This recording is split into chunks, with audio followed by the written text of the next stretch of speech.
Noticentro 1, CMI. Buenas noches, bienvenidos a las noticias. Los siguientes son los hechos más importantes de hoy en Colombia. El recaudo tributario se desplomó. En abril cayó más del 40%. De acuerdo con cifras de la DIAN, los ingresos disminuyeron de 31 a 18 billones de pesos. El rubro que más cayó fue el de impuesto a la renta debido a la menor actividad económica. Vamos a hablar más de esta noticia en nuestra emisión nacional a las 9 de la noche. Las fuertes lluvias de las últimas horas en algunas regiones de Colombia han provocado emergencias, especialmente en Antioquia y en Atlántico. En Barranquilla, varios vehículos fueron arrastrados por la fuerza de los arroyos y las autoridades tuvieron que atender emergencias en diferentes puntos de la ciudad. Y en Antioquia, 2 personas murieron luego de los deslizamientos provocados por las intensas lluvias. Ampliaremos esta noticia en nuestra emisión nacional a las 9 de la noche. Las siguientes son las noticias más importantes del mundo hoy. Por primera vez en la historia de Estados Unidos, un expresidente es declarado delincuente convicto. Trump hallado culpable de 34 cargos. Los pagos a actriz porno para evitar que revelara una infidelidad y la falsificación de documentos provocaron la condena de Trump en Nueva York. El juez dictará sentencia el próximo 11 de julio. Trump podría ser condenado a 4 años de cárcel. Trump dice que es cacería de brujas y anuncia que peleará hasta el final. Pese a la condena, Trump podrá seguir siendo candidato a la presidencia de Estados Unidos. Juez de origen colombiano tiene en sus manos el futuro legal de Trump. Biden asegura que a Trump solo se le puede derrotar en las urnas y llama al país a unirse. Nuevas revelaciones sobre infidelidades de la reina Leticia dejan al rey Felipe destrozado, dice un nuevo libro. Y en deportes, la selección Colombia femenina de mayores derrota a Venezuela en juego de preparación con miras a los Olímpicos de París. Novak Djokovic y Aryna Sabalenka avanzan sin problemas a tercera ronda en Roland Garros. En las noticias del entretenimiento, los espero desde el Hyatt Place en Bogotá. Espacio que ultima todos los detalles para Gorda, el primer salón de moda plus size en Colombia. Un evento que exalta el poder femenino y sus hermosas curvas. Ya nos vemos. Por primera vez en la historia de los Estados Unidos, un expresidente es declarado como delincuente convicto. Donald Trump fue hallado culpable de 34 cargos de falsificación de registros comerciales en el caso de pago a cambio de silencio a la actriz de cine para adultos Stormy Daniels. El jurado de Manhattan condenó al expresidente de Estados Unidos Donald Trump por 34 cargos de falsificación de registros comerciales por su participación en el plan para evitar que la estrella de cine para adultos Stormy Daniels hiciera públicas las acusaciones en un romance con el exmandatario poco antes de las elecciones del año 2016. Este proceso judicial, que duró 6 semanas, incluyó la participación de unos 20 actores claves que dieron su testimonio, incluyó la declaración de la propia Daniels y del exabogado del exmandatario Michael Cohen. Si bien no había un límite de tiempo para esta etapa final, la noticia del veredicto llegó cerca de las 4 de la tarde hora Colombia, tras 12 horas de análisis y en la segunda jornada de deliberaciones de los 12 jurados que tuvieron que pasar por el decomiso de sus teléfonos móviles, escuchando los testimonios y por varias pruebas en un computador sin Wi-Fi. Los 34 cargos surgieron de 11 facturas, 12 vales y 11 cheques que conforman los pagos de reembolso mensuales de Trump a quien fue su exabogado, Michael Cohen, quien adelantó el pago de $130,000 a Daniels. De esta manera se convirtió en el primer expresidente estadounidense en ser condenado penalmente. La sentencia se dará a conocer el próximo 11 de julio. El exmandatario dijo que el fallo en su contra es una cacería de brujas y anunció que lo apelará. Pese a que fue declarado culpable en el juicio por comprar el silencio de la actriz para adultos Stormy Daniels, el republicano Donald Trump reiteró que es inocente. This was a disgrace. This was a rigged trial by a conflicted judge who was corrupt. It's a rigged trial, a disgrace. They wouldn't give us a venue change. We were at 5% or 6% in this district, in this area. This was a rigged, disgraceful trial. The real verdict is going to be November 5th by the people. And they know what happened here, and everybody knows what happened here. You have a Soros-backed DA, and the whole thing. We didn't do a thing wrong. I'm a very innocent. El exmandatario recalcó que es una cacería de brujas y que todo es una manipulación del presidente Joe Biden. It's okay. I'm fighting for our country. I'm fighting for our Constitution. Our whole country is being rigged right now. This was done by the Biden administration in order to wound or hurt an opponent, a political opponent. And I think it's just a disgrace. And we'll keep fighting. We'll fight till the end and we'll win. Because our country's gone to hell. We don't have the same country anymore. We have a divided mess. We're a nation in decline, serious decline. Millions and millions of people pouring into our country right now from prisons and from mental institutions, terrorists. And they're taking over our country. Trump agregó que fue una decisión amañada desde el primer día con un juez en conflicto a quien nunca se le debió haber permitido juzgar nunca este caso y que va a luchar por la Constitución. Además, que falta mucho para que esto termine. Luego del veredicto del jurado sigue la sentencia, que en este caso, según anunció el juez de origen colombiano, Juan Merchan, será anunciada el 11 de julio. El precandidato presidencial republicano se enfrenta ahora a ser sentenciado a un máximo de 4 años tras las rejas o a la libertad condicional. El juez Juan Merchan fijó la fecha de sentencia de Trump para el 11 de julio, días antes del inicio del 15 de julio de la Convención Nacional Republicana, que se espera que nomine formalmente a Trump para presidente.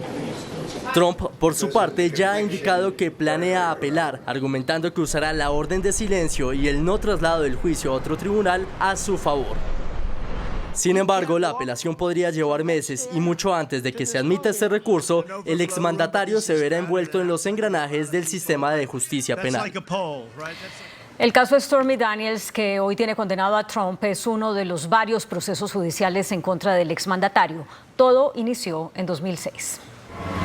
Stephanie Clifford, estrella de cine para adultos conocida como Stormy Daniels, fue una de las figuras centrales en el juicio contra el expresidente Donald Trump, por el cual fue declarado culpable de 34 cargos de falsificación de documentos comerciales relacionados con el reembolso a su ex abogado Michael Cohen por los pagos realizados poco antes de las elecciones de 2016 para encubrir el romance de Trump con Daniels. En su testimonio, que fue parte del juicio, Daniels relató que conoció al republicano en julio de 2006 en un torneo de golf y que su compañía cinematográfica patrocinó uno de los hoyos del campo de golf, en el cual tuvo un breve encuentro con el magnate en el campo, donde él la llamó inteligente. Después se encontraron en la habitación del expresidente. Sin embargo, Trump siempre lo ha negado. La polémica salió a la luz en enero de 2018, cuando el Wall Street Journal informó sobre el pago de $130,000 a la actriz.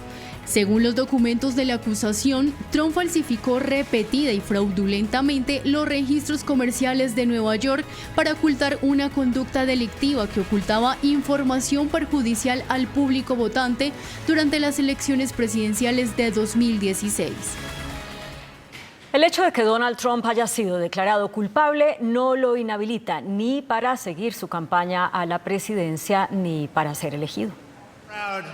Luego de la decisión del jurado de Nueva York, se confirma que el exmandatario puede postularse para ser presidente. La Constitución de Estados Unidos establece solo 3 requisitos para los candidatos presidenciales. Entre estos está ser ciudadano nato estadounidense, tener al menos 35 años y haber sido residente de Estados Unidos durante al menos 14 años.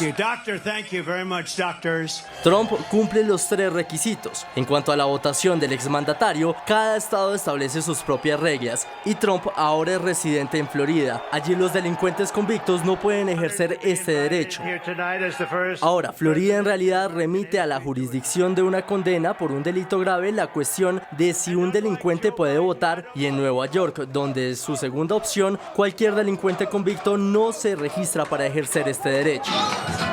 Ahora, si se convierte nuevamente en presidente, Donald Trump no podría indultarse, ya que el caso no fue presentado por el gobierno federal, sino por el estado de Nueva York, y solo el gobernador podría limpiar su nombre.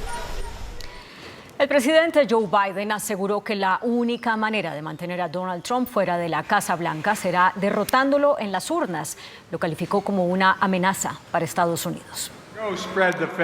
La campaña electoral del presidente estadounidense Joe Biden consideró que el veredicto de un jurado de Nueva York contra el exmandatario Donald Trump muestra que nadie está por encima de la ley. El equipo de Biden aseguró que Trump, su futuro rival electoral en los comicios de noviembre, había creído erróneamente que no afrontaría consecuencias por violar la ley para su beneficio personal.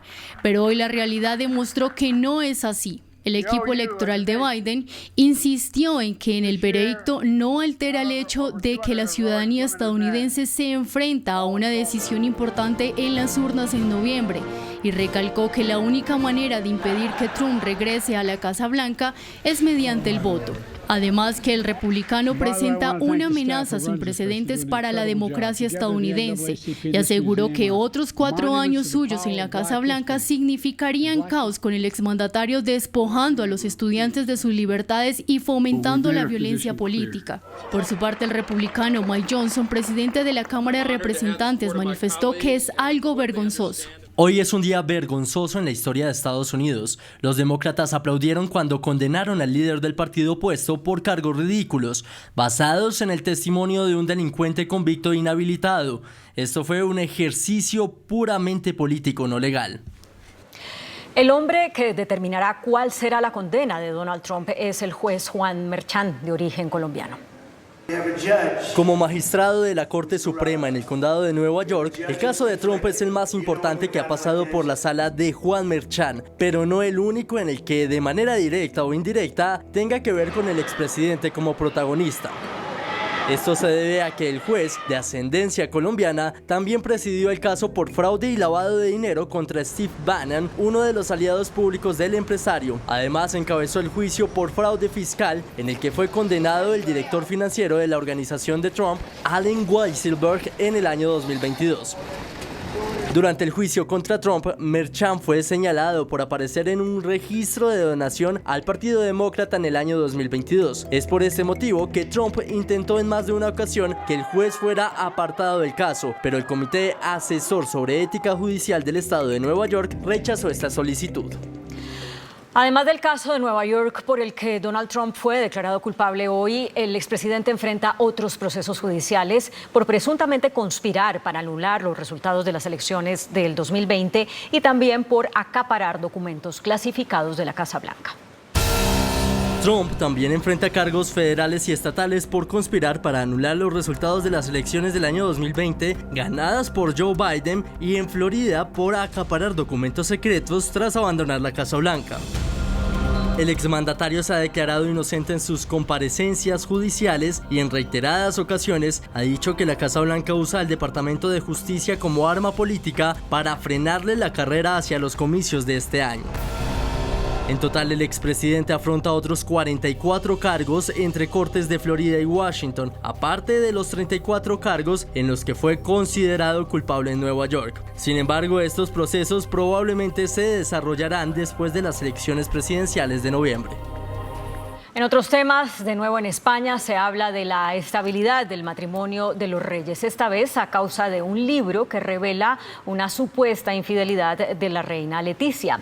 La obra del autor español Jaime Peñafiel, titulada Los silencios de Leticia, que fue presentada recientemente, saca a relucir una presunta infidelidad de ella con su expareja Jaime del Burgo durante 2011 en Nueva York. Revela que el rey Felipe VI se habría visto bastante afectado luego de enterarse de esta supuesta traición por medio del equipo de seguridad de la reina. Confesa de Inditex. El gobierno de Eslovenia apoyó una moción para reconocer a Palestina como Estado al tiempo que envió la solicitud al Parlamento para su aprobación. El primer ministro esloveno, Robert Golob, dijo que la decisión no está dirigida contra nadie, ni siquiera contra Israel, sino que es un mensaje de paz y que todo el mundo debería actuar en dirección de la paz. más. Con su propuesta, Eslovenia se convertirá en el 10º miembro de la Unión Europea, que tiene 27 naciones, en reconocer oficialmente al Estado palestino. En México asesinaron a un candidato a la alcaldía de Coyuca, en Benítez, en el estado de Guerrero. El líder de Acción Nacional, José Alfredo Cabrera Barrientos, fue asesinado con arma de fuego cuando bajaba de una tarima luego de dar un discurso de cierre de su campaña. Sus escoltas abatieron al presunto agresor. El hecho sucede cuando el país se dispone a desarrollar las elecciones más grandes de su historia, con 98 millones de personas convocadas a renovar más de 20.000 cargos, incluyendo la presidencia. Un dedo adicional robótico sería el nuevo experimento de científicos, quienes aseguran que podría ampliar la capacidad de la mano humana. Desde llevar varios vasos de bebida y barajar naipes hasta realizar cirugías con gran precisión, un pulgar adicional, dicen los investigadores, podría ampliar lo que es biológicamente posible con la capacidad de la mano humana. El pulgar se lleva en el lado opuesto de la palma, controlado por un sensor de presión que se coloca debajo de cada dedo gordo del pie. La presión del dedo derecho empuja el tercer pulgar a través de la mano, mientras que la presión ejercida con el dedo izquierdo empuja el pulgar hacia los dedos. La extensión adicional le permite a los usuarios experimentar el mundo de una manera completamente diferente. El pulgar, dicen los investigadores, también podría ofrecer apoyo a quienes tienen necesidades de accesibilidad. Los investigadores esperan que con más pruebas pueda ayudar a diseñar una nueva relación con la tecnología y redefinir las capacidades humanas. Pregunta Yamil. Muy buenas noches. El Consejo de Bogotá aprobó hoy el Plan Distrital de Desarrollo presentado por el alcalde Carlos Fernando Galán. El plan incluye medidas de seguridad, medidas de tránsito, medidas de infraestructura, medidas de movilidad, entre otras cosas. Nuestro invitado de esta noche es el señor alcalde mayor de Bogotá, el doctor Galán. Alcalde, ¿cómo explicaría usted a nuestros televidentes, dentro del plan de desarrollo que le fue aprobado en el Consejo a usted, qué significa las reformas que usted va a introducir en movilidad? Bueno, Yamid, a ver, muchas gracias, un saludo muy especial a usted, a todo el equipo de Pregunta Yamid y a los televidentes que nos acompañan esta noche nuevamente. Mira, el plan de desarrollo que fue aprobado ayer en el Consejo de Bogotá incorpora varias cosas importantes. Uno es un aumento de 10% en recursos en movilidad, comparado con lo que fue los recursos de movilidad del gobierno anterior.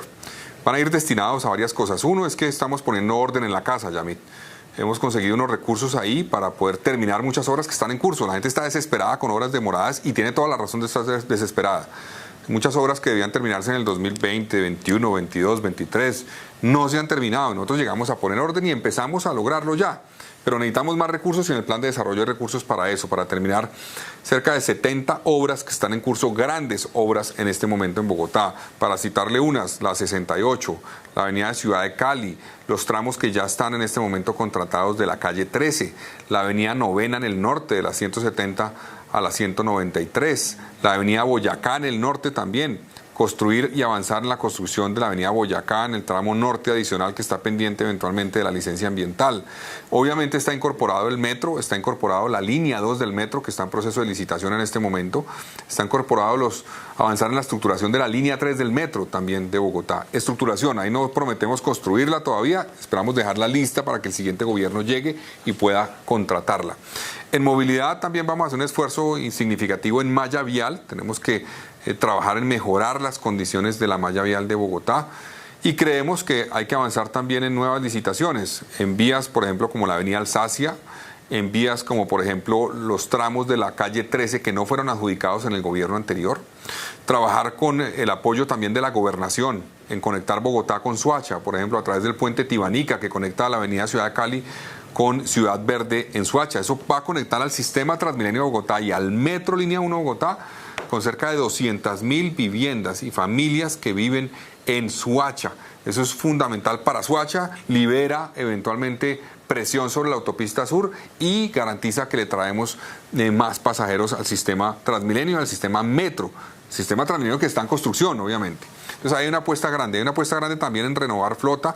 Vamos a comprar flota nueva en Bogotá, flota eléctrica en su inmensa mayoría, esperamos casi que en su totalidad, esa es la apuesta que tenemos en Bogotá. Entonces estos son algunos de los proyectos que están incorporados en el tema de movilidad. Hay una discusión grande y yo sé que de pronto usted me va a preguntar por eso, sobre la avenida longitudinal de Occidente. Esa es una vía muy importante, sus predios o los predios para esta avenida fueron comprados en su mayoría, no todos, hace más de 20 años, con una utilidad pública destinada precisamente a vía para mejorar la movilidad del occidente de Bogotá. Ahí se ha avanzado en lo que es el tramo sur de la ALO. El gobierno anterior buscó avanzar en lo que tenía que ver con el tramo centro de la ALO, que todavía no está construido, hay que construirlo y nosotros queremos garantizar que se pueda continuar esa vía hacia el norte hasta la 153, lo planteamos porque además está en el POT vigente actual la posibilidad de hacer la vía y nosotros vamos a avanzar en esos estudios y en lo necesario para que esa vía pueda arrancar su construcción. Entonces son algunos de los proyectos que están incorporados en el Plan de Desarrollo y Movilidad. El compromiso mío, Yamil, es saldar deudas históricas. Bogotá por fin, y nos vamos a dedicar estos 4 años a eso, tiene que tener su primera línea del metro lista, terminada. Y esa es una apuesta principal de mi gobierno. Dirán, bueno, pero eso viene atrás, claro, y tenemos que garantizar que llegue a buen puerto, porque hay proyectos de tal envergadura en Bogotá que necesitan que varios gobiernos se dediquen a sacarlos adelante, no solamente uno. Y nosotros tenemos el compromiso de haber recibido esa obra en cerca de 29% de avance y entregarla terminada para que pueda iniciar operación el primer semestre del 2028. Pues mire, señor alcalde, le iba evidentemente a preguntar eso, entre otras cosas por lo siguiente. La señora doctora Claudia López, su antecesora en la alcaldía, escribió hoy una nota larguísima, pero que al comienzo dice lo siguiente: lamento y rechazo el atraco social a 1 millón de bogotanos de Suba y Engativá que aprobaron el alcalde Galán, el Nuevo Liberalismo, el Centro Democrático, el Partido Liberal y Cambio Radical. Le robaron a Suba y a Engativá la ciudadela educativa que estaba financiada y contratada y que incluía la construcción de la ALO norte urbana de 6 carriles de la calle 80 a la 153, una universidad pública, 2 jardines infantiles, 2 colegios, un hospital público, una manzana de cuidado, un centro felicidad, un parque lineal, una biblioteca, una casa de seguridad y justicia y viviendas de interés social. ¿A cambio de qué quieren, le quitan todo eso a los ciudadanos? No le vamos a quitar nada a los ciudadanos. Eso es una falacia lo que está afirmando ahí la exalcaldesa. Y ella sabe muy bien que Bogotá necesita fórmulas para mejorar la movilidad y que esas fórmulas no van en contravía de hacer inversión en infraestructura educativa, social, de integración social. Y nosotros vamos a apostar en las dos cosas. Esos predios de la ALO fueron comprados y en algunos casos expropiados a ciudadanos con una utilidad pública para hacer una vía. Y ahí hay una confianza legítima. Hay que garantizar que lo que se estipuló en esa expropiación se cumple. Y así está contemplado inclusive en el POT que ella misma aprobó por decreto. Esa vía está contemplada así en el POT que ella aprobó por decreto, como nosotros lo planteamos. Lo que pasa es que a través de una actuación estratégica ella decidió cambiar eso, no solamente para lo que usted menciona, sino porque además esos inmuebles que usted menciona, esas edificaciones que usted menciona, están contempladas en lugares aledaños a la vía, no en la vía. Lo que se contempla en la vía principalmente es vivienda. Y nosotros sí creemos que una zona como Suba Occidental y en el norte, que es una de las más densas que tiene Bogotá, es una gran densidad la que hay allí, requiere de conexiones, de vías, requiere de posibilitar a esa gente que pueda salir. La gente que vive en Suba necesita poder salir de Suba, se demora para llegar simplemente al portal más de 1 hora cuando está en Bilbao. Eso hay que tenerlo en cuenta, eso también es calidad de vida, es conectarlo con actividad económica. Entonces la apuesta nuestra no es robarle a nadie nada, es todo lo contrario, es garantizar que tengamos vía y que tengamos infraestructura social. Estamos convencidos de que se puede porque el espacio y precisamente la renovación urbana, por ejemplo, y espacios que existen en la localidad de Suba, nos habilitan para identificar zonas donde podamos apostarle a la construcción de esa infraestructura social, al multicampus educativo, a garantizar la ciudadela del cuidado, pero también a que Suba tenga una vía que fue prometida hace más de 40 años para Bogotá. Otro tema, señor alcalde. ¿Cuáles son las medidas en materia de seguridad? Bueno, Yamil, a ver, le comento. Estamos haciendo varias cosas innovadoras. Uno es que nosotros le apostamos a construir con la Policía Nacional un proceso para llegar a un acuerdo y un convenio que permita que Bogotá, de sus propios recursos, pueda financiar, ya no como ocurrió en el pasado, la formación de unos policías, sino la formación y también la operación de 2.000 policías adicionales para Bogotá. Esto es algo innovador, esto no se ha hecho, pero creemos que amerita, Bogotá le apuesta a eso, necesitamos más policías y eso tiene que venir con un compromiso de la Policía Nacional y del Gobierno Nacional para que no solamente nos mantengan la policía que tenemos y se aumenten esos 2.000 que va a financiar Bogotá, sino que los proyectos que existen hoy de la Policía Nacional, que apuntan a aumentar en 20.000 el número de efectivos a nivel nacional, reciba también Bogotá unos policías. Ese es un compromiso que estamos construyendo y que estamos convencidos que la Policía Nacional nos va a apoyar en ese sentido. Ese es un rubro. Otro rubro importante es todo el tema de tecnología. Tenemos que trabajar y fortalecer las herramientas tecnológicas de Bogotá. Alcalde, perdóneme, usted lo interrumpo. Sí, lo interrumpo y lo contradigo con todo respeto. Su antecesora, la señora alcaldesa Claudia, logró la aprobación de eso y la policía lo cumplió. No, Yamit, lo que hizo la alcaldesa Claudia López fue financiar la formación de unos policías. Es el entrenamiento nomás.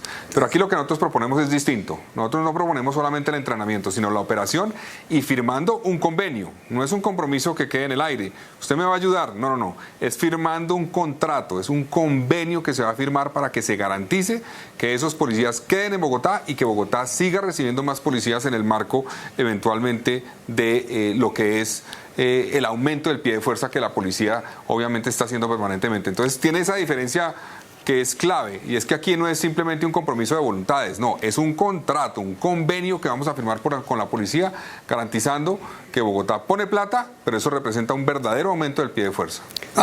La diferencia consiste en que la alcaldesa firmó el contrato, pero no se cumplió. Ahora se firma un contrato que se va a cumplir. Ahí no hubo contrato con la policía, fue simplemente un apoyo que se le dio y un compromiso pues de buscar eventualmente aunar esfuerzos. Aquí nosotros no estamos pensando en aunar esfuerzos, es hacer un contrato, un convenio entre los dos que nos permita aumentar el pie de fuerza en Bogotá. Entonces es sobre esa base que podremos avanzar. Obviamente, si no hay un compromiso legal que garantice que Bogotá va a tener esos policías y va a seguir aumentando por cuenta del aumento que está haciendo la policía a nivel nacional, pues no podemos invertir esos recursos, pero lo vamos a hacer precisamente con ese camino que nos permita blindar el proceso para que haya garantía de cumplimiento con Bogotá. Es aprendiendo de ese error del pasado, en cierta forma, Yamil. Sí, a ver, señor alcalde, usted dice que se invertirán 3.5 billones de pesos en seguridad. ¿En qué? Muy puntualmente, sí, señor. Por favor. Bueno, un componente importante es ese que le menciono.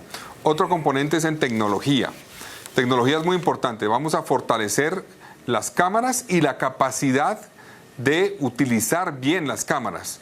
Es decir, necesitamos no solamente más cámaras que se conecten todas al C4, que tengamos la capacidad de revisar lo que ocurre en tiempo real en cada sitio y que el sistema automáticamente nos alerte sobre cualquier situación de riesgo, de hurto, de agresión, sino también tener la capacidad de reaccionar.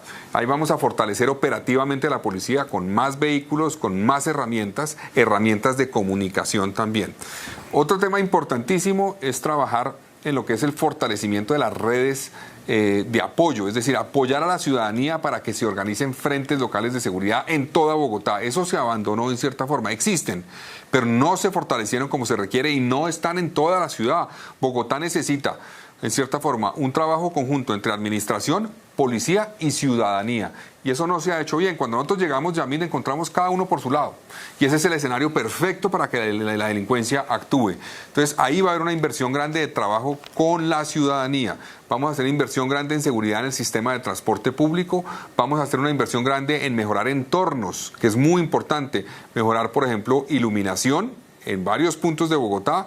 Es necesario trabajar en eso. Quisiéramos haber tenido aprobado el cobro por alumbrado público que nos permitía avanzar aún más en ese tema. Vamos a buscar poder presentar un proyecto nuevamente al Consejo en los próximos meses, pero tenemos también contemplado algunos recursos para esto en el plan de desarrollo. La prioridad en términos de aumento de recursos en este plan de desarrollo, evidentemente, proporcionalmente hablando, es la seguridad, porque es el sector que aumenta más, 65%, y la apuesta nuestra es que eso se sienta y la ciudadanía vea una respuesta rápida, inmediata, cuando ocurre algún tipo de situación de inseguridad en Bogotá. Pero a ver, mire, señor alcalde, el mayor problema que tuvo la alcaldesa y que tiene usted hoy como alcalde es la impunidad. La policía detiene a un delincuente y nadie se presenta a hacer la acusación formal y queda libre 24 horas después. Eso es lo que está pasando con la falta de seguridad en Bogotá.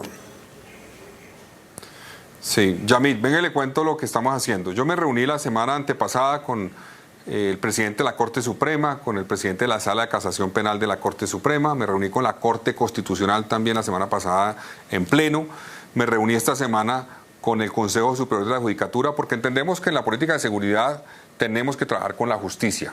Y no se trata de ir a echarle la culpa a los jueces cuando hay un problema, es de trabajar en conjunto, resolver los problemas, garantizar que cuando tenemos eventualmente un proceso revisado nos damos cuenta de cuáles son los errores que se cometieron. Si no hay denuncia, por ejemplo, entonces ¿cómo vamos a facilitar la denuncia, promover la denuncia? Que el ciudadano nos ayude informando sobre situaciones que vivió por cuenta de un delincuente. En eso a mí no me preocupa tanto que aumente la denuncia en Bogotá, queremos es promoverlas, queremos saber lo que está pasando, y un rubro importante en la inversión que vamos a hacer en seguridad tiene que ver con eso, en cómo facilitamos la denuncia, apoyamos a las víctimas para que puedan denunciar. Hoy existe una herramienta que se llama ID de la Secretaría de Seguridad, funciona bien, pero es muy pequeña. Queremos multiplicarla y de esa forma llegarle a todos los rincones de Bogotá para que el ciudadano tenga fácilmente la posibilidad de denunciar. Segundo, vamos a revisar los procesos para hacer capacitaciones que permitan que nunca se cometa un error en la judicialización de un delito, que no haya problemas que lleven a que eventualmente el juez en el ejercicio de sus funciones diga aquí se cometió un error, tenemos que tomar una medida en términos de los derechos procesales que le son, digamos, propios a cualquier proceso de este tipo. Y tercero, vamos a trabajar con la rama judicial en temas como, por ejemplo, mejores sistemas de información. Eso lo hablé con la Corte Suprema y lo hablé con el Consejo Superior de la Judicatura. Los procesos de información, la conexión, la interoperabilidad de los sistemas de información entre Bogotá, Secretaría de Seguridad, Policía, Fiscalía y rama judicial nos van a permitir, por ejemplo, que no haya vencimiento de términos. Eso es importantísimo. Muchas veces hay una persona detenida en una estación de policía en Bogotá y no hay posibilidades de llevarlo, se vencen los plazos para que vaya a una audiencia y hay vencimiento de términos y eso lleva a que termine siendo liberado. Eso no nos puede ocurrir. Entonces estamos revisando todos los procesos y parte de la inversión va a ir encaminada a eso. Aquí Bogotá ha invertido mucho en la policía y lo vamos a seguir haciendo, pero queremos invertir en financiación de proyectos que apoyen a la rama judicial y a la fiscalía para que entendamos el proceso de lucha contra la delincuencia como un proceso integral. No es un proceso simplemente de la policía policivo, es un proceso de todos y si nos apoyamos entre todos podremos ser mucho más efectivos para desarticular bandas, como la que por ejemplo anunciamos hoy. Hoy capturamos 20 miembros del Tren de Aragua. Hoy se anunció eso en la mañana. Inclusive 5 cabecillas del Tren de Aragua en Bogotá, 3 jefes de zona, 2 coordinadores de zona, es decir, personas en alto nivel en el Tren de Aragua en Bogotá, y fue a raíz de un proceso con Fiscalía que duró 7 meses de investigación. Eso permite, fortalecer el proceso judicial, dar todas las herramientas que garanticen que esos delincuentes, cuando son detenidos, terminen realmente condenados y no salgan libres. A ver, señor alcalde, ¿qué es el Tren de Aragua? Primero, ¿cómo fueron capturados hoy los miembros de ese clan delictivo? Y tercero, señor alcalde, ¿qué va a pasar con ellos? Bueno, Yamil, en Bogotá tenemos unas bandas delincuenciales que han operado en los últimos años. Una es esta, el Tren de Aragua, es una organización que tiene presencia no solamente en Colombia, en varios países hay que decirlo. Aquí hay un líder que está identificado y que obviamente la policía está trabajando para poder llevarlo ante la justicia. Es una organización que se dedica a muchos crímenes, se dedica a delitos como la extorsión, tráfico de estupefacientes, obviamente trafican con armas, y el delito que más nos ha aumentado este año, que es el de la extorsión, estos son uno de los principales responsables de ese delito. Esto fue una operación que empezó en el mes de octubre del año pasado con inteligencia de la policía, Gaula de la Policía Metropolitana, Gaula Élite de la Policía Nacional, y después de unas labores de inteligencia identificaron cómo operaba en varias localidades, 4 localidades: Kennedy, Bosa, Ciudad Bolívar y Santa Fe. Y se hizo el esfuerzo precisamente para que la inteligencia permitiera recopilar eventualmente toda la información necesaria para hacer los seguimientos y luego la policía judicial hacer lo necesario para recopilar las pruebas. El objetivo que yo le he planteado a la policía y es ir detrás de las estructuras, no de los últimos eslabones, no, de las estructuras y de los jefes, es lo que nos va a permitir ser efectivos contra esto, porque cuando vamos solamente detrás del último eslabón, lo reemplazan en cuestión de horas. Eso no es desarticular una banda, eso no permite resolver el problema de seguridad, es desmontarla en su integralidad, ir detrás de los cabecillas, y yo estoy seguro que la policía va a lograr capturar a este jefe del Tren del Agua en Colombia en los próximos meses. A ver, señor alcalde, después de colección de comerciales, por favor, respóndame usted lo siguiente. ¿Qué va a pasar con ellos, con los detenidos hoy del Tren de Aragua? ¿Quién los va a juzgar? ¿A quién se los va a entregar? ¿De qué manera los van a acusar? ¿Quiénes son los testigos que hay contra ellos? Señor alcalde, respóndame, por favor. ¿Qué va a pasar? Bueno, Yamit, primero, como yo le mencionaba, fueron capturados varios líderes de esa organización criminal que operaba en Bogotá. Uno, por ejemplo, y le menciono los nombres, uno es alias Ratón, alias Caracas, alias El Viejo. Son 3 de los cabecillas que fueron capturados. ¿Qué delitos cometieron y delitos que se les van a imputar? Porte ilegal de armas, porte de estupefacientes, también desplazamiento en Bogotá, porque han actuado para amenazar ciudadanos en Bogotá, extorsión, homicidio, entre otros. Eso, pues obviamente ya está en manos de la Fiscalía. Este trabajo se hizo con la Fiscalía los va a acusar ante un juez y ya obviamente depende de la rama judicial. Hasta ahora, digamos, se ha hecho todo el trabajo previo que se requiere acompañando a la policía y garantizando que se lleven ante la justicia. Nosotros hemos hecho un llamado también, y aprovecho su espacio para decirlo, para que este tipo de delincuentes logremos tenerlos en espacios donde no haya riesgo que se escapen y donde no haya riesgo que pongan eventualmente en peligro a otras personas, porque muchas veces si los llevamos a una estación de policía puede haber un riesgo de que estos delincuentes de alta peligrosidad puedan escaparse. Entonces es un llamado que también hacemos en trabajo conjunto con el Ministerio de Justicia y con el IMPEC, porque tenemos que buscar, no están condenados, entendemos eso, pero tenemos que buscar sitios de reclusión para este tipo de delincuentes que garanticen que llegue a buen puerto la investigación y que lleguen a sanción. Entonces eso es lo que va a ocurrir con ellos. Básicamente ya están en manos de la Fiscalía y de la rama judicial, que esperamos lleve a buen puerto esta investigación y termine condenándolos. El problema, señor alcalde, con todo respeto, es que no hay sitios de reclusión. Usted ha visto el hacinamiento que existe en las estaciones de policía y en los lugares de detención temporales. Sí, señor. También aprovecho esa pregunta, Yamil, para decirle que en la apuesta que tenemos en seguridad está contemplada la construcción de una nueva cárcel distrital. Usted sabe que Bogotá tiene una cárcel distrital que funciona bien, es una cárcel que tiene un certificado del Buró de Prisiones de Estados Unidos porque es una cárcel donde no hay hacinamiento, donde se garantizan los derechos de quienes están allí privados de la libertad. Y Bogotá recibió en el mes de marzo un lote que es parte del complejo de La Picota, donde vamos a construir, y parte de los recursos de seguridad que le mencioné al principio van destinados a eso, una segunda fase de la cárcel distrital que busca precisamente atacar ese problema de hacinamiento que tenemos en Bogotá. Hay un proyecto de Asocapitales que está en discusión y es un proyecto que busca establecer 3 niveles de responsabilidad en el tema carcelario. Por un lado el nacional, del IMPEC, por otro lado uno nuevo que no existe en este momento y es el departamental, y por otro lado el municipal o en este caso distrital. Creemos que hay que redistribuir responsabilidades para que en todos los entes del Estado y todos los niveles del Estado colaboren en el manejo de personas privadas de la libertad. Ese es otro elemento, pero lo que le puedo decir es que el avance de Bogotá va a ser mejorar los flujos para reducir el hacinamiento, trasladar a las personas condenadas y avanzar en la segunda fase de la cárcel distrital que tiene recursos en el plan de desarrollo incorporados. El problema, señor alcalde, con todo respeto, es que este vencimiento de términos es uno de los factores que producen mayor impunidad con las personas detenidas. Así es, Yamil. Ese es uno de los problemas complejos que tenemos en la rama judicial, en el sistema judicial colombiano, y se produce por diferentes razones. En el caso de Bogotá, como le mencionaba, a veces se produce porque no hay la capacidad y no se han tomado medidas, y lo vamos a hacer nosotros, que garanticen que cuando una persona tiene que asistir a una audiencia pueda hacerlo.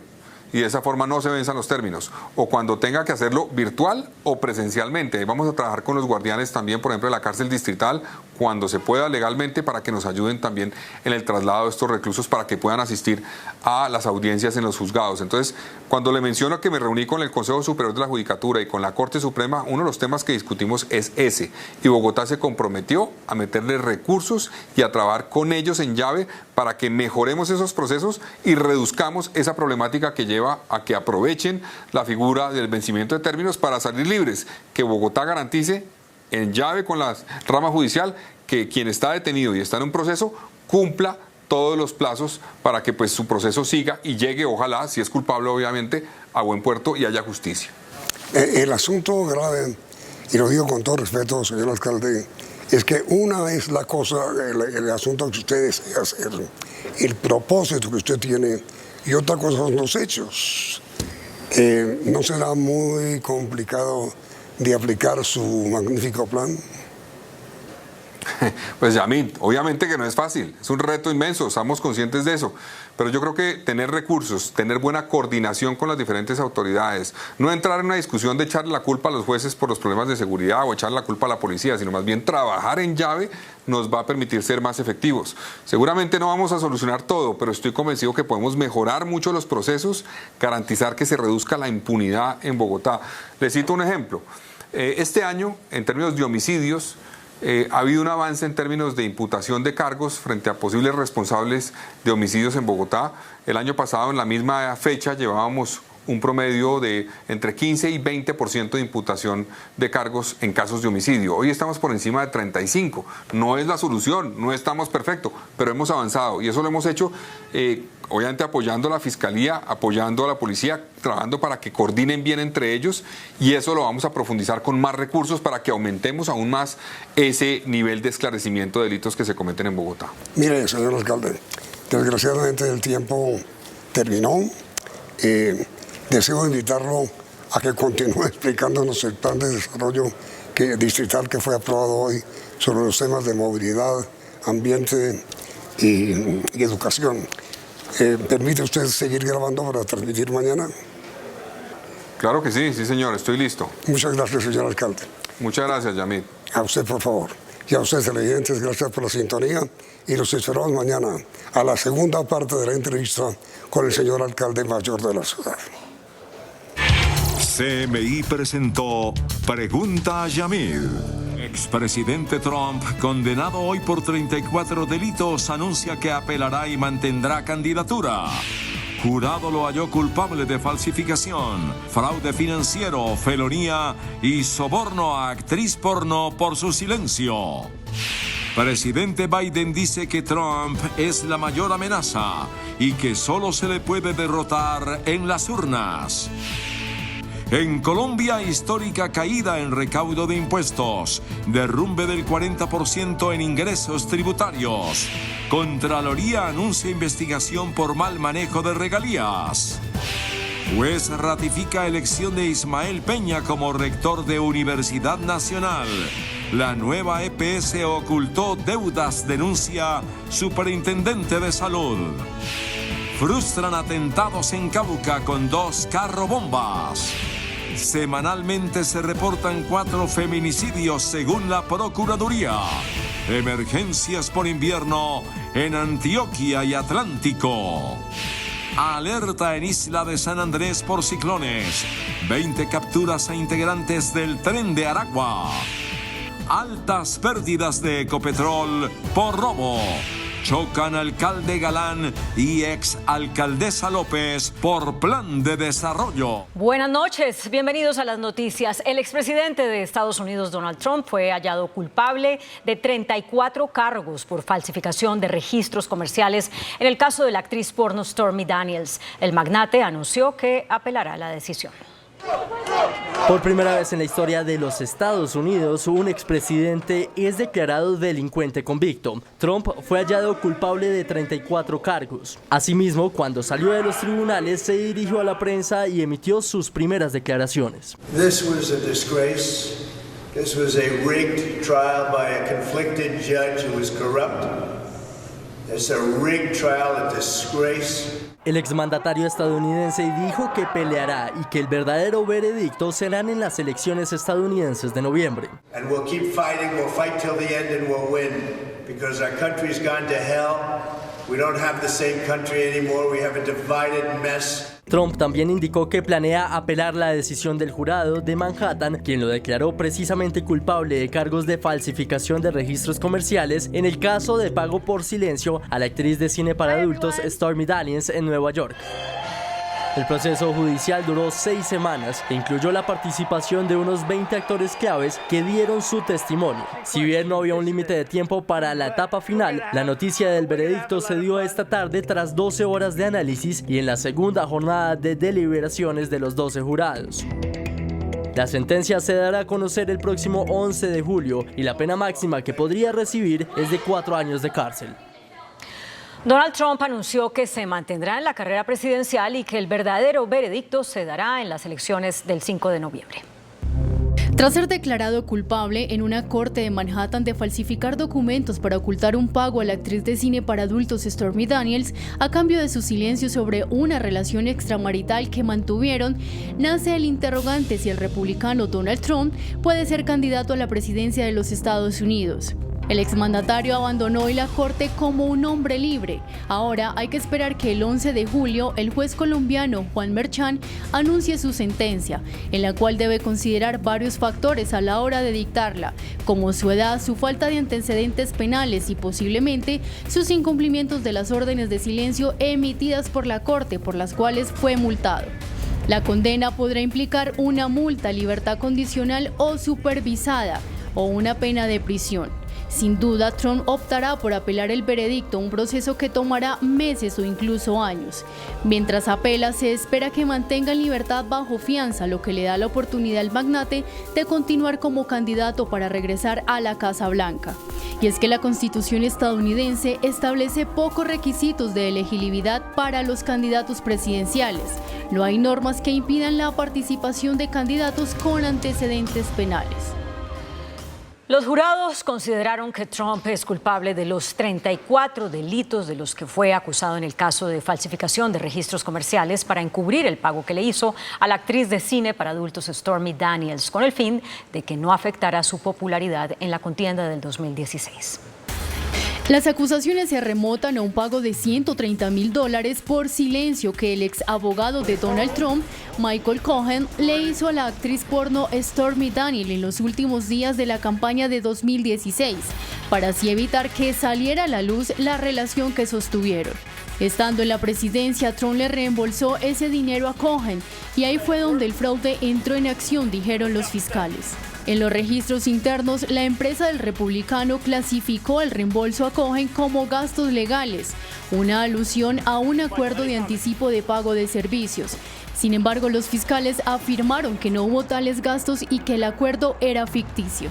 Esos registros sustentan los 34 cargos de falsificación de registros empresariales. 11 cargos implican los cheques, 11 se centran en las facturas mensuales que Cohen presentó a la empresa y 12 tratan de entradas en el libro mayor del fideicomiso de Trump. El fiscal del distrito de Manhattan agradeció y dijo que la única voz que importa es la voz del jurado. The 12 everyday jurors vowed to make a decision based on the evidence and the law, and the evidence and the law alone. Their deliberations led them to a unanimous conclusion, beyond a reasonable doubt, that the defendant, Donald J. Trump, is guilty of 34 counts of falsifying business records in the first degree, to conceal a scheme to corrupt the 2016 election. And while this defendant may be unlike any other in American history, we arrived at this trial and ultimately today at this verdict in the same manner as every other case that comes through the courtroom doors, by following the facts and the law and doing so without fear or favor. Ahora solo queda esperar que Trump reciba su sentencia el 11 de julio. Y por su parte, el presidente de los Estados Unidos, Joe Biden, dijo que Trump es una amenaza que solo se puede derrotar en las urnas. Luego de que se anunciara que el magnate Donald Trump fue declarado culpable en el juicio penal de 34 cargos por el jurado, el equipo de campaña del presidente estadounidense Joe Biden consideró que el veredicto del jurado de Nueva York contra el exmandatario muestra que nadie está por encima de la ley.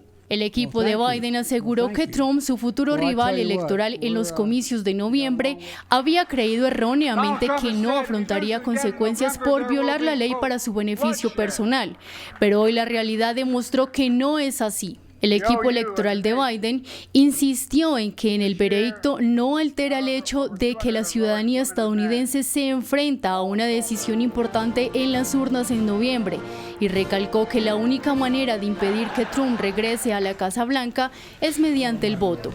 Además que el republicano presenta una amenaza sin precedentes para la democracia estadounidense y aseguró que otros 4 años suyos en la Casa Blanca significarían caos con el exmandatario despojando a los estudiantes de sus libertades y fomentando la violencia política. Por su parte, el republicano Mike Johnson, presidente de la Cámara de Representantes, manifestó que es algo vergonzoso. Hoy es un día vergonzoso en la historia de Estados Unidos. Los demócratas aplaudieron cuando condenaron al líder del partido opuesto por cargos ridículos, basados en el testimonio de un delincuente convicto e inhabilitado. Esto fue un ejercicio puramente político, no legal. En noticias de Colombia, el recaudo de impuestos en abril tuvo una histórica caída. El desplome, según la DIAN, fue del 40%. De acuerdo con cifras de la Dirección de Impuestos y Aduanas Nacionales DIAN, el recaudo tributario cayó el mes de abril al bajar de 31,5 billones a más de 18 billones de pesos, lo que significó una reducción de 40,9%. En el año corrido se totalizaron ingresos por 85,7 billones de pesos, que representan una reducción de 10,3%. La desaceleración de la economía sería la razón principal. Hay que buscar nuevos recursos, la inversión también está afectada, el sistema de la construcción está afectado.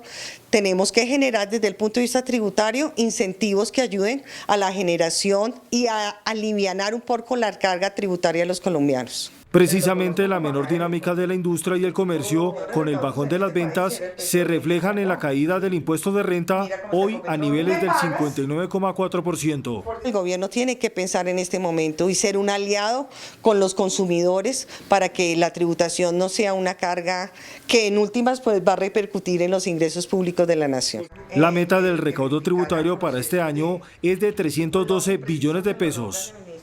La Contraloría General abrió 3 procesos fiscales por irregularidades en el manejo de las regalías. Son 3 procesos de responsabilidad fiscal que abrió la Contraloría General de la República por más de 47.000 millones de pesos por mal manejo de recursos de regalías en los departamentos de Cesar, La Guajira y Putumayo. La decisión más importante la tenemos por una cuantía de 37.946 millones de pesos por presuntas irregularidades en proyectos de vivienda en la Jagua de Vivirico. Por otro lado, tenemos otro proceso aperturado por 8.050 millones de pesos por irregularidades en la construcción de aulas escolares en diferentes centros educativos de Albania, La Guajira. Por último, se aperturó un proceso por una cuantía de 1.927 millones de pesos en contra del exdirector de la Unidad de Gestión del Riesgo de Desastre, Eduardo José González, por irregularidades del contrato de recuperación de vías urbanas en Mocoa en el marco de la reconstrucción de dicha ciudad.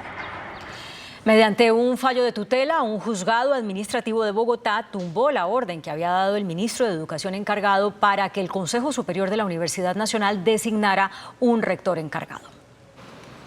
El rector de la Universidad Nacional, José Ismael Peña, había presentado una acción de tutela contra el Ministerio de Educación por desconocer, según él, la validez de su elección. El juzgado 37 de Bogotá falló a su favor. Tutelar el derecho fundamental al debido proceso invocado por el accionante José Ismael Peña Reyes. El fallo también deja sin piso jurídico la orden que el Ministerio de Educación había dado al Consejo Superior para que designara a un rector encargado. Dejar sin efectos jurídicos la resolución 7480 del 15 de mayo de 2024, proferida por el Ministerio de Educación Nacional a través del ministro ad hoc designado. Para el juzgado, las actuaciones del gobierno en el caso del rector Peña desconocen las facultades que tiene el Consejo Superior Universitario. Vulnera la competencia del Consejo Superior Universitario de la Universidad Nacional de Colombia al ordenarle encargar un rector en un término perentorio y bajo apremio de multas. Tras la interventoría hecha a la nueva EPS, la Superintendencia de Salud encontró que esta entidad habría estado ocultando facturas correspondientes a deudas con clínicas y hospitales. El Superintendente Nacional de Salud, Luis Carlos Leal, reveló que durante los últimos 4 años en la nueva EPS se han venido ocultando facturas y los verdaderos montos de las deudas que tiene con la red de prestación de servicios. Mientras la nueva EPS reportaba deudas o facturas vencidas por 500.000 millones de pesos, las auditorías arrojaron que en realidad las deudas superan los 5,5 billones de pesos. El funcionario pidió mayor transparencia. Falta transparencia en los reportes de mucha información que se le estaba dando a la superintendencia, que es gestionada por cada una de las EPS, no ha correspondido con los resultados y con los diagnósticos que han hecho los agentes interventores, que hoy tienen la responsabilidad de entregar un diagnóstico veraz de los hallazgos que hacen después de la intervención. El superintendente de Salud dijo que el ocultamiento de estas deudas termina afectando gravemente la salud financiera de clínicas y hospitales. El presidente Gustavo Petro y el expresidente Álvaro Uribe sostuvieron una nueva controversia en redes sociales por la crisis en el sistema de salud. El mandatario le respondió al exmandatario que no es responsable de la actual situación. En esta oportunidad, el enfrentamiento fue iniciado por el mensaje del expresidente Uribe, quien defendió a las EPS y arremetió contra el presidente Petro. El gobierno las ha quebrado. Nos quieren llevar a un sistema público que empezará derrochando y terminará sin presupuesto. El presidente Petro aseguró que Uribe miente y agregó que los indicadores básicos en salud no son buenos. Propuso restablecer el proyecto de ley y convertir a las EPS en gestoras de salud.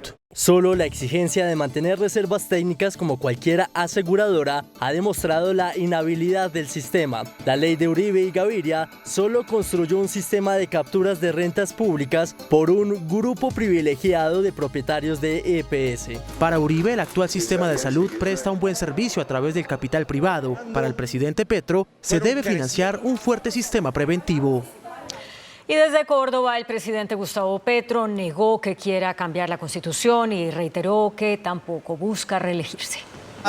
En medio de un evento de entrega de tierras, el jefe de Estado aseguró que no se ha referido a una asamblea para realizar modificaciones a la Constitución. No he hablado aquí de una asamblea constituyente, como repite una y otra vez la prensa.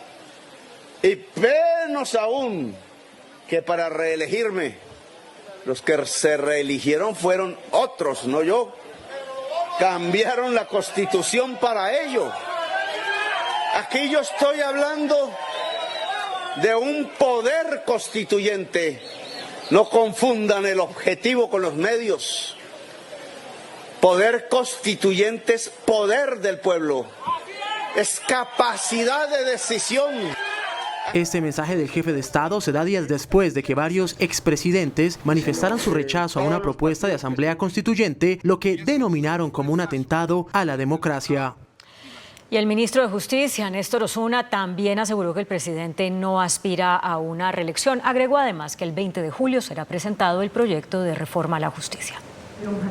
El ministro de Justicia, Néstor Osuna, se refirió a la propuesta del presidente Gustavo Petro sobre la realización de una constituyente y afirma que esta sería una decisión del pueblo. Porque abre la democracia. Cualquier cosa digamos, que amplíe la democracia siempre será bienvenida, yo creo que por toda la sociedad y por este gobierno. Y jamás es un proyecto de cerrar o bloquear la democracia, no, todo lo contrario. Asegura que el presidente no ha tocado con los ministros el tema de la reelección. El presidente Petro ha sido enfático en que no le interesa la reelección presidencial. Esta mañana escuché un trino de él del año 2011 en el que ya lo decía, no está de acuerdo con la reelección presidencial, él no le interesa su propia reelección, es un tema que nunca se ha tratado en las reuniones de gobierno. Con respecto al actual sistema penal acusatorio, dice que debería ser desbloqueado para que la sociedad confíe más en él y sea más operativo. El sistema penal acusatorio requiere ser desbloqueado, volver al régimen original que permitía a la Fiscalía aplicar o otorgar premios a cambio de colaboración con la justicia, a cambio de delación, a cambio de la devolución de lo ilícitamente obtenido. Las declaraciones las realizó en Manizales, a donde asistió a la celebración de los 20 años del sistema penal acusatorio. Las autoridades frustraron 2 atentados terroristas en el Cauca al incautar 600 kilos de explosivos instalados en vehículos blindados. Según las autoridades, estos explosivos pertenecían al bloque occidental Jacobo Arenas de la estructura Dagoberto Ramos de las disidencias. Luego de que el ELN anunciara un nuevo congelamiento de los diálogos de paz, el comisionado para la paz, Oti Patiño, dijo que esa organización se mantiene indecisa entre si hace la paz o se mantiene en la violencia. En este comunicado de 2 páginas, el Ejército de Liberación Nacional, ELN, se queja de supuestos incumplimientos por parte del gobierno nacional. Dice que, por ejemplo, el cese al fuego no lo está cumpliendo la fuerza pública. La prioridad de los diálogos de parte del gobierno ya no es con la insurgencia armada rebelde, sino con otros grupos que obedecen a operaciones de inteligencia dentro de su plan contrainsurgente. Advierte el ELN que espera que el gobierno cumpla lo pactado. En la medida que el gobierno pase a darle cumplimiento a todos los acuerdos, será mejor el indicativo para dejar atrás el congelamiento en que se encuentra la mesa. A este pronunciamiento respondió el comisionado de paz, Oti Patiño. Creo que ellos se mantienen en una indecisión entre la paz o mantenerse en la violencia y desde luego esperamos que su Congreso, esperamos que el congelamiento de la mesa obedezca a un tiempo que ellos necesitan para desarrollar su Congreso, donde definan si van a avanzar hacia la paz o se mantienen en las indecisiones e incertidumbres de la violencia. Y ante el reclamo del ELN para que la cooperación internacional ayude al mantenimiento de sus tropas, también respondió Patiño. Exactamente, completamente de acuerdo. Eso no puede ser simplemente para mantener unas organizaciones armadas que no están decididamente en la paz.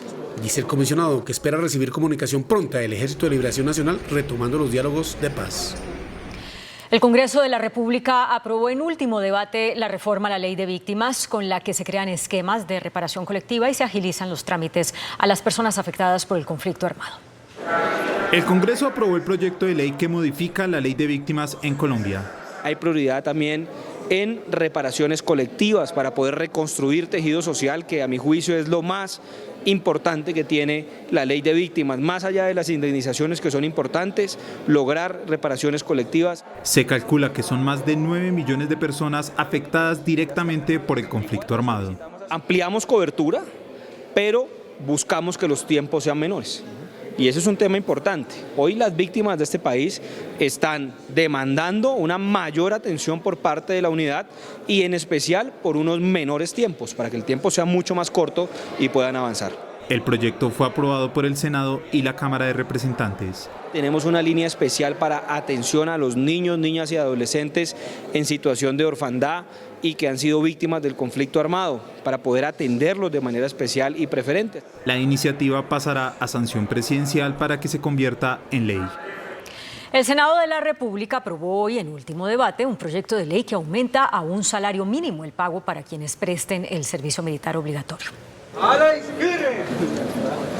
Quienes prestan el servicio militar obligatorio hoy reciben una asignación de medio salario mínimo. A partir del 2025 se va a cancelar el 70% de un salario mínimo durante todo el año 2025 y a partir del 2026 ya podrá el gobierno apartando los presupuestos correspondientes, cancelar un salario mínimo completo a los jóvenes que prestan el servicio militar.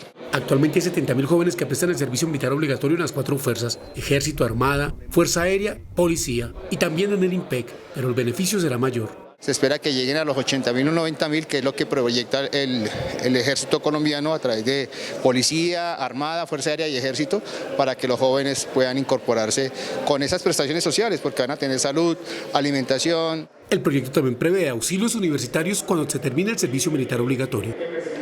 Las fuerzas militares declararon una guerra con una ofensiva más fuerte contra las disidencias de las FARC. Combatir con guerra a las disidencias de las FARC, específicamente del Estado Mayor Central, es el mensaje del general Elder Giraldo, comandante de las fuerzas militares. Él debe llevar a cabo acciones decisivas contra este grupo armado terrorista. Hemos venido desarrollando operaciones ofensivas con nuestras fuerzas militares en el dominio terrestre, a través del dominio aéreo, en el dominio marítimo y fluvial, en tareas de presión y bloqueo. También se refirió a una alerta de carro bomba. Y es precisamente para alertar las unidades, para que desarrollemos acciones de prevención, para evitar que se lleve a cabo una posible acción terrorista. No es para generar pánico en la población civil. Es un asunto propio nuestro, que haremos todos los esfuerzos para lograr anticiparnos a cualquier intención. El general Giraldo confirmó que el día de mañana asumirá como comandante del ejército el general Luis Cardoso, quien llega de la reserva a comandar a todo el ejército. Congresistas de la Comisión de Derechos Humanos de la Cámara de Representantes enviaron una carta a la Comisión Interamericana de Derechos Humanos y a la ONU, en la que alertan sobre la situación de orden público en el Cauca. La situación de orden público en el Cauca llevó a un grupo de congresistas a pedir medidas ante organismos internacionales con el fin de que se inste al gobierno para que se adopten correctivos. Hay confinamientos, que hay desplazados, que hay niños sin poder ir a las escuelas y que esto requiere atención especial. Hemos elevado a la Comisión Interamericana de Derechos Humanos una misiva. Piden que la CIDH se pronuncie además sobre la realidad económica de los caucanos que han tenido que suspender sus actividades por la situación de orden público. Hay receso en varias actividades, no solo zonas escolares, también las económicas, inclusive de la misma red pública de salud. Por eso es tan importante que se precise el cómo se va a atender a esta población. El documento también fue presentado ante la ONU. La Procuraduría llamó a juicio disciplinario al exdirector de la Unidad de Gestión del Riesgo, Olmedo López, y al ex subdirector de la misma entidad, Sneider Pinilla. La Procuradora General Margarita Cabello dijo que las investigaciones disciplinarias en relación a los hechos de presunta corrupción en la Unidad Nacional de Gestión de Riesgo van a paso gigante. Lo que sigue ya es en la etapa de juicio, a ver si alcanzamos a dictar sentencia o fallo rápidamente. Llamó a una formulación de cargos o juicio disciplinario al exdirector de la unidad Olmedo López, al ex subdirector Sneider Pinilla y al ex subdirector general Víctor Mesa. Por, al parecer, autorizar un pago superior a 16.000 millones de pesos por la totalidad de los vehículos carrotanques, lo que representó un incremento superior al 54% frente a los precios reales. La Procuradora también dijo que se le formuló un pliego de cargos adicional a Sneider Pinilla por su rol como supervisor del contrato de los 40 carrotanques de agua para La Guajira. Por haber aceptado los carrotanques entregados en unas condiciones que no eran las adecuadas. Hoy, el contratista de los carrotanques, Luis Eduardo López, alias El Pastuso, entregó en la Fiscalía información de movimientos bancarios sobre el escándalo y se evalúa la figura de negociación. El ministro del Interior, Luis Fernando Velasco, a quien Olmedo López acusa de estar detrás de la corrupción en la Unidad Nacional de Gestión del Riesgo, reiteró que el confeso corrupto está mintiendo y anunció que presentará una denuncia penal contra él. Luis Fernando Velasco es el ministro del Interior encargado de las relaciones políticas del gobierno del presidente Gustavo Petro. Es acusado por el exdirector de la Unidad Nacional de Gestión de Riesgo, Olmedo López, de ser determinador de los actos de corrupción en esa unidad. Desfalco de millones y millones de pesos que deberían ir para los más pobres. Él lo niega rotundamente. El locuaz león entre los medios terminó siendo un silencioso ratoncito frente a la justicia. Y ese fenómeno ocurrió porque cuando usted habla mucho ante los medios, cuando usted hace una ronda tratando de echarle basura a alguna gente, eso puede dar likes, pero cuando usted le miente a la justicia, eso da cárcel. El ministro también le salió al paso a las voces que hablan de prolongar el periodo del presidente Gustavo Petro, de asambleas constituyentes incluso que hablan de reelección. Dice que eso no está en la agenda del gobierno. Usar el poder que le ha dado a uno el pueblo para cambiar las reglas del juego, para cambiar periodos presidenciales o cualquier tipo de periodos en favor de quienes están en el poder es profundamente antidemocrático. El presidente es un demócrata, el presidente defiende la Constitución del 91 porque ayudó a construirla. Este gobierno no está en saltarse la Constitución del 91. De acuerdo con el ministro, quienes quieren meter al gobierno en la agenda de la reelección son quienes en el pasado, en referencia al Centro Democrático, cambiaron la Constitución para permitir la reelección de Álvaro Uribe. La casa que en el pasado servía de búnker a los jefes paramilitares Carlos y Vicente Castaño será usada por Medicina Legal para identificar a víctimas del conflicto armado. La lujosa mansión, que es administrada desde el 2015 por la Unidad de Víctimas, pasará a manos de Medicina Legal y allí se instalará un laboratorio para identificar cerca de 1.400 restos óseos que corresponden a víctimas del conflicto. A Medicina Legal hacemos el proceso inicial y ya aquí vienen el cadáver esqueletizado, o sea, los huesitos que se van a disponer para el trabajo de los diferentes antropólogos para poder hacer digamos, lo que se hace en antropología es mirar la edad, las lesiones que sufrió, determinar la causa de la muerte, el ancestro racial, la identificación. Que haya donde puedan trabajar para que se puedan conocer los nombres de aquellas personitas que habían desaparecido, pero ya se han ido encontrando. La propiedad principal tiene 2 plantas, con accesos secretos, una cocina con más de 30 espacios para almacenar alimentos, una sala de cine, una cava de vinos de gran dimensión y un balcón con vista a una piscina. La lujosa mansión de los hermanos Castaño conserva rastros de lujo.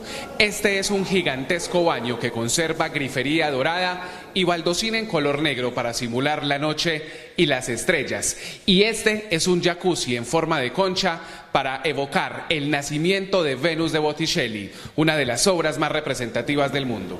Las víctimas aseguran que este es un espacio significativo para descongestionar Medicina Legal y agilizar la identificación de sus seres queridos.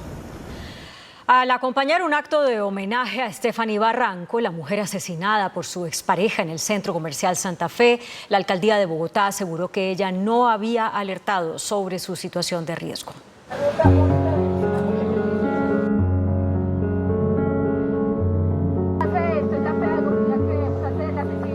Este jueves decenas de personas rindieron homenaje y dieron el último adiós a Stephanie Barranco, la mujer que fue asesinada a manos de su expareja en el Centro Comercial Santa Fe, en el norte de Bogotá.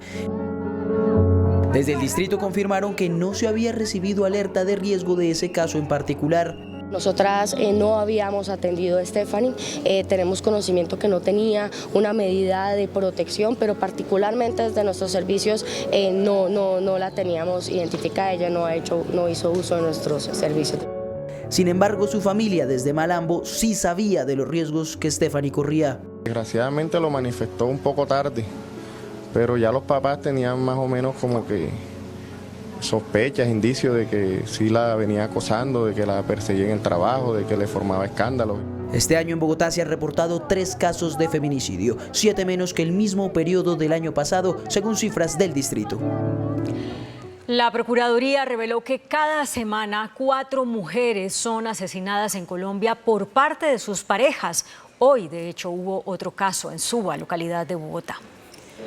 En medio de la rendición de cuentas de la Procuraduría General, la procuradora Margarita Cabello entregó cifras alarmantes de casos de feminicidio en lo corrido de este año. Solo Juan, mira esto, en el año 2024 van 90 femicidios en este país, 90, es decir, 18 mujeres por mes en este año han sido asesinadas por sus parejas o exparejas. La procuradora aseguró que no se presta la atención debida a mujeres que son víctimas. La violencia basada en género exige un abordaje especial y específico que lamentablemente aún no ha sido conocido, no ha sido implementado con toda la fuerza por todos los servidores públicos de nuestro país. Según el Observatorio de Feminicidios Colombia, entre enero a abril se registraron 271 feminicidios. El mes que más se registró casos fue marzo, cuando se celebra el Día Internacional de la Mujer. En abril, la mayoría de mujeres víctimas estaba entre los 20 y 24 años de edad.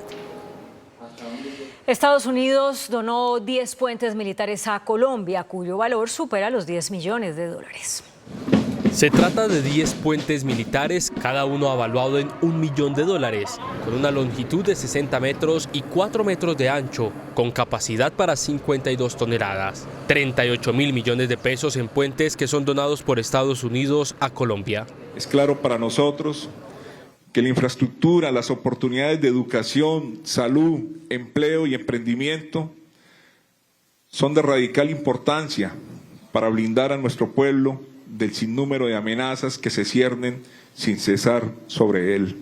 La entrega formal se realizó en el fuerte militar de Tolemaida, donde la general Laura Richardson, comandante del Comando Sur de los Estados Unidos, entregó simbólicamente las 10 estructuras.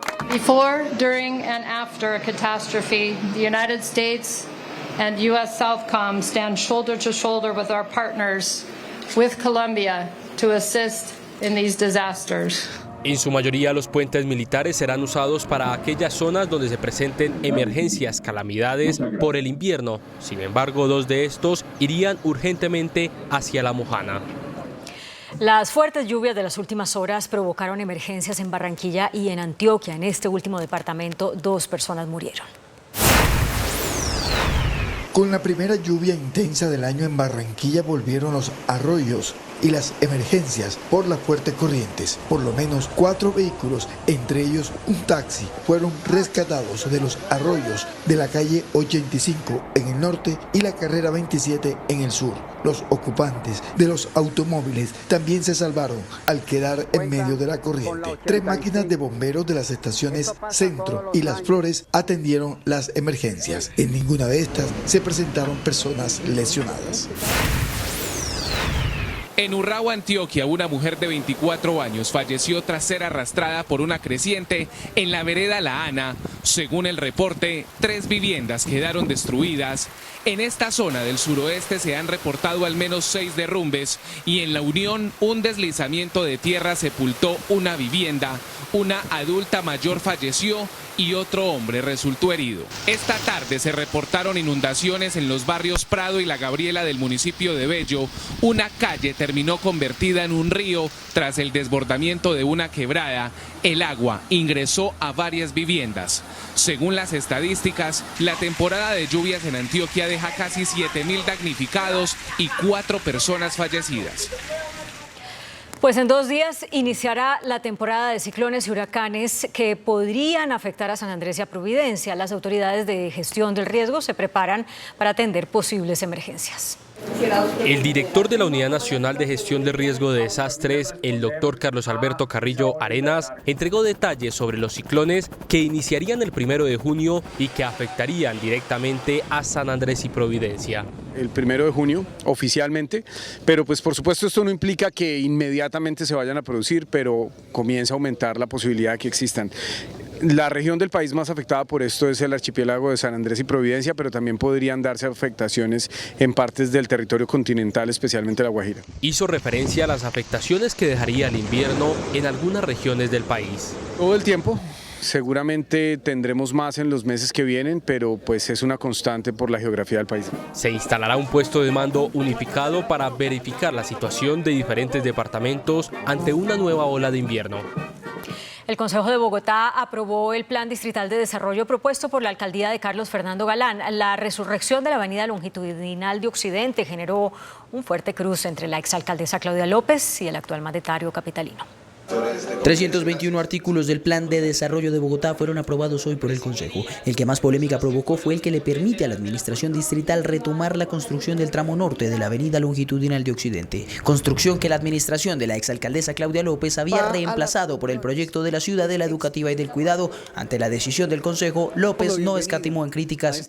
Lamento y rechazo el atraco social a 1 millón de bogotanos de Suba y Engativá que aprobaron el alcalde Galán, el Nuevo Liberalismo, el Centro Democrático, el Partido Liberal y Cambio Radical.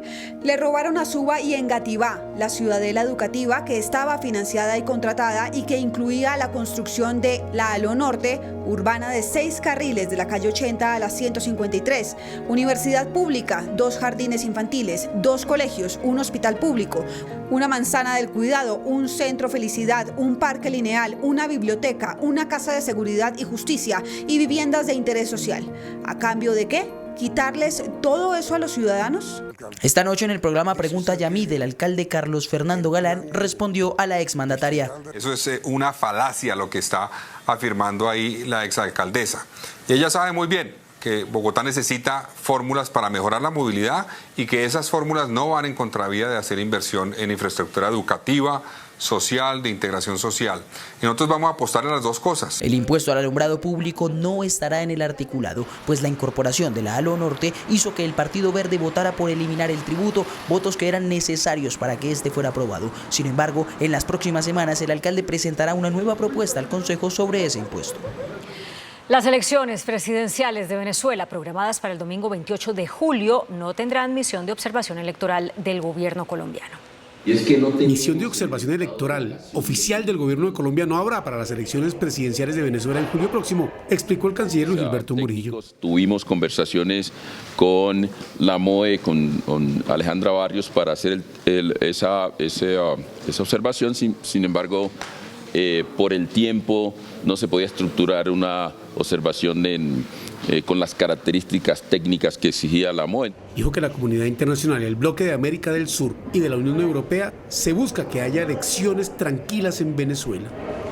El gobierno del presidente Gustavo Petro prorrogó hoy anticipadamente el mandato que tiene en Colombia la misión de la OEA para apoyar el proceso de paz. La misión de apoyo al proceso de paz en Colombia de la OEA funciona desde 2004 en nuestro país, en el proceso con los paramilitares. Ha sido extendido su mandato 8 veces y hoy el gobierno lo amplió hasta 2027 para que ayude a la construcción de la paz total.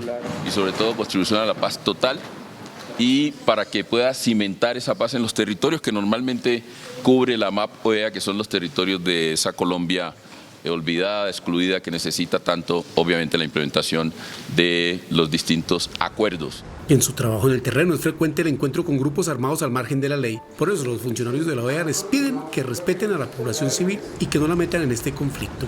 Nuestra tarea fundamental es observar nosotros mismos y recabar de todos los actores su versión, su sentir, sus deseos de las dinámicas que ocurren y de los cambios que desean. Lo que busca la prórroga de este mandato es que haya una integralidad de todos los procesos que son adelantados en el país y los que han sido suscritos. El conductor de un bus de servicio intermunicipal que se salió de la vía provocó la muerte de 4 personas en Boyacá. Un bus de transporte público con 20 pasajeros y 2 conductores rodó por un abismo a la altura del municipio de Arcabuco, departamento de Boyacá. 22 personas, de las cuales 17 fueron remitidas para ser atendidas, 4 se fallecen en el lugar de los hechos y una más, que es el conductor suplente, sale ileso de este siniestro vial. El bus afiliado a la empresa Berlinas cubría la ruta Bogotá-Bucaramanga. El hospital dispuso de la línea 310-209-0313 para atención de familiares de pacientes del accidente. En Bogotá, las autoridades reportaron la captura de 20 integrantes de la banda criminal El Tren de Aragua. De los 20 integrantes capturados por la policía, 5 eran cabecillas de la estructura criminal. Alias Ratón, alias Viejo Daniel y alias Caracas eran 3 jefes zonales. Estos 3 criminales tenían unos coordinadores bajo su mando que recolectaban el pago de las extorsiones. Estos individuos son responsables no solo del pago extorsivo, sino también de delitos como microtráfico y homicidio. Las zonas que tienen los delincuentes terminadas es Kennedy, Ciudad Bolívar, lo que es Santa Fe, Mártires, Antonio Nariño. Estos sujetos alcanzaban rentas criminales de hasta 500 millones de pesos mensuales, fruto de la extorsión que realizaban a cerca de 200 comerciantes en la localidad de Kennedy. Ecopetrol reportó billonarias pérdidas por el hurto de combustibles. De esta manera, el Gobierno Nacional, a través del Ministerio de Defensa, se comprometió con Ecopetrol a fortalecer la seguridad de los campos petroleros afectados por hurto de combustibles y ataques a su infraestructura. De acuerdo con cifras de la empresa, el hurto de hidrocarburos, atentados a los campos y las conexiones ilícitas generan un impacto económico de 3,6 billones de pesos en los últimos 5 años.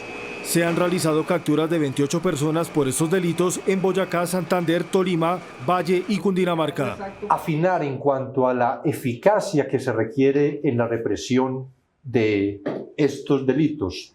De este monto, más de 1 billón de pesos corresponden a costos de atención y emergencias, 1,6 billones de pesos son ingresos que se han dejado de percibir y 973 mil millones de pesos en menores transferencias a la nación. Que ha traído durante los últimos 5 años el hurto y el apoderamiento de los crudos, de los productos derivados del crudo y también la afectación a la infraestructura eléctrica. En producción se tiene un impacto de 5,3 millones de barriles.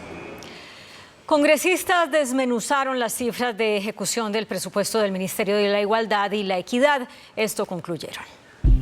Con una asignación presupuestal de 1,8 billones de pesos y según los datos del portal de transparencia del Ministerio de Hacienda, la cartera liderada por Francia Márquez solo ha ejecutado el 0,56% de su presupuesto.